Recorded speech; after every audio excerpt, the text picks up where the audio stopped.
জীবনে আমার আর যেদিকে তাকাই শুধু লাগে আঁধার। স্বামী চলে গেছে দূরে আর বাঁচা কার তরে। স্বামীর সাথে মিটে গেছে সাজ আর মান। নাও কোলে নাও কোলে নাও গো। নাও গো হালিমা তুমি পিতাহারা শিশুটি রে। সঁপ দিলাম তোমাকে আজ আমারে সন্তান। যত্ন করে রেখো রে পিতাহারা শিশুটি রে।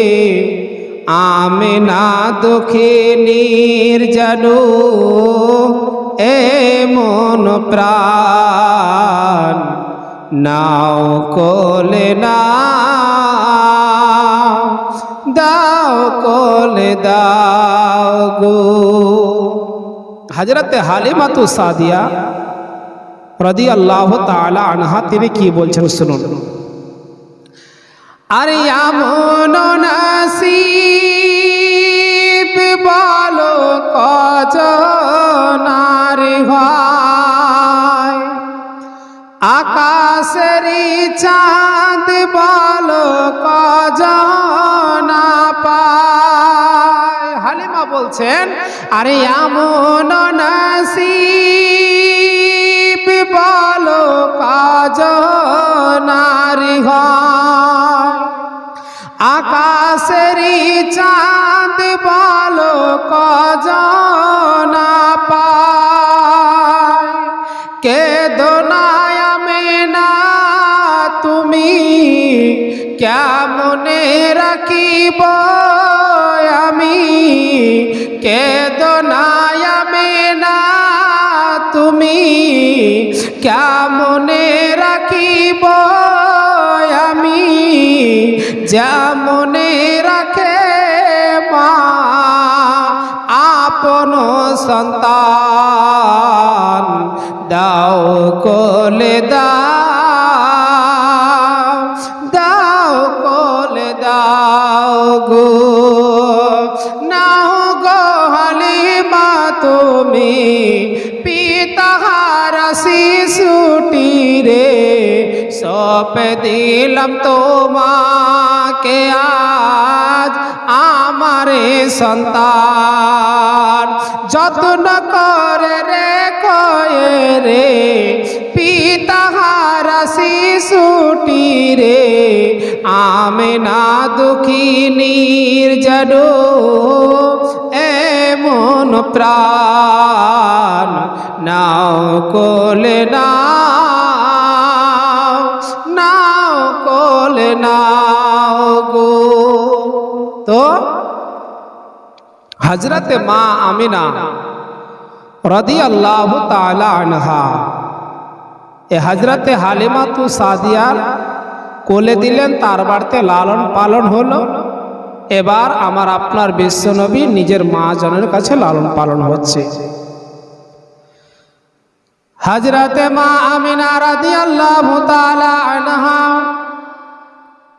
আমার আপনার বিশ্বনবী আকা মুস্তাফা সাল্লাল্লাহু তাআলা আলাইহি ওয়াসাল্লামকে আপনার কোলের মধ্যে নিয়ে বুকের মধ্যে নিয়ে যেন আপনার জানাবে আব্দুল মুত্তালিবের সামনে গিয়ে হাজির হয়ে বলে, আব্বা জান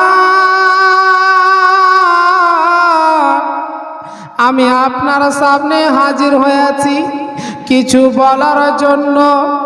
যদি আপনি মনে দুঃখ না নেন, যদি আপনি দুঃখ নেন তাহলে বলবো না। হযরত আব্দুল মুত্তালিব বললেন, মা তুমি কি বলবে বলো রে মা, তুমি তো এখনো বলনি আর বলছো যে দুঃখ পেলে বলবো না।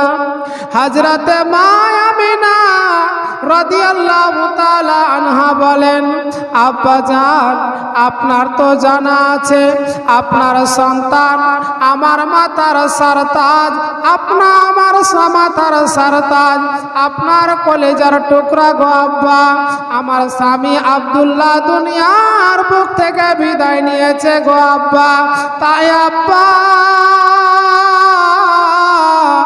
আমার মনটাও কেমন করে, আমার সন্তানকে সঙ্গে করে নিয়ে আমার বাবার বাড়ি কিছুদিনের জন্য ছুটি চাই।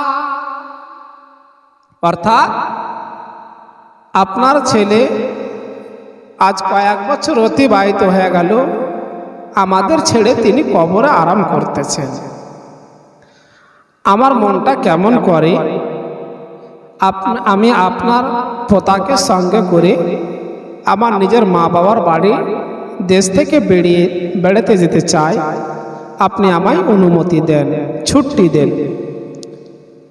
হযরতে মা আমিনা নিজের মা বাবার বাড়ি যাবেন তো আপনার শ্বশুর মশাইয়ের কাছ থেকে আপনার ছুটি নিচ্ছেন। আমাদের মা বেটিদেরকে, আমার মা বেটিদেরকে শিক্ষা নিতে হবে বেরাদার। শুধু জীবনী শুনলে হয় না, জীবনের মধ্যে অনেক কিছু শিক্ষণীয় কথা আছে বেরাদার। হযরতে মা আমিনা আপনার শ্বশুর বাড়ি থেকে আপনার বাবার বাড়ি যাবে, শ্বশুর মশাই আব্দুল মুত্তালিবের কাছে ছুটি নেয়। হযরতে আব্দুল মুত্তালিবের চোখ দিয়ে যেন আপনার ঝরঝর করে জল গড়িয়া পড়িল। হযরতে মা আমিনা বললেন, আব্বাজান আপনি কি দুঃখ পেয়েছেন, আপনি কি আমার কথাতে আঘাত পেয়েছেন? হযরতে আব্দুল মুত্তালিব বললেন, মা রে তোমার কথাতে আমি দুঃখ পাই না রে মা।